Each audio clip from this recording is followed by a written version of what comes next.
Nellore rural నియోజకవర్గ పరిధిలోని ధనలక్ష్మీపురంలో helping hand society కుంచాల విజయభాస్కర్ ఆధ్వర్యంలో ఆదివారం రక్తదాన శిబిరాన్ని నిర్వహించారు. ఈ కార్యక్రమానికి ముఖ్య అతిథిగా టీడీపీ నేత కోటంరెడ్డి గిరిధర్ రెడ్డి హాజరై రక్తదాన శిబిరాన్ని ప్రారంభించారు. ఈ సందర్భంగా ఆయన మాట్లాడుతూ క్రమం తప్పకుండా కుంచాలకే విజయభాస్కర్ రక్తదాన శిబిరాలు నిర్వహిస్తూ రక్తదాన ఉద్యమంలో క్రియాశీలకంగా పనిచేస్తున్నారని ప్రశంసించారు.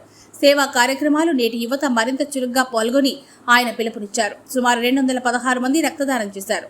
ఈ కార్యక్రమంలో పవన్ రెడ్డి, అల్తూరి మస్తానయ్య, వినయ్, సవిత, కాకుపల్లి ఈశ్వరయ్య, శివ, మోపురు భాస్కర్ నాయుడు, దాట్ల చక్రవర్ధన్ రెడ్డి తదితరులు పాల్గొన్నారు. నెల్లూరు జిల్లా వార్తలను అత్యంత వేగంగా అందిస్తున్న మీ సింహపురి న్యూస్ ఛానల్ ను సబ్స్క్రైబ్ చేయండి. అందులోని ప్రతి వీడియోని లైక్ చేయండి, షేర్ చేయండి, మరింత మంది చేత సబ్స్క్రైబ్ చేయించండి. నెల్లూరు జిల్లా జర్నలిస్టుల మిత్రుల సహకారంతో ప్రారంభమైన ఏకైక ఛానల్ సింహపురి న్యూస్, అణగారిన వర్గాల గొంతుక.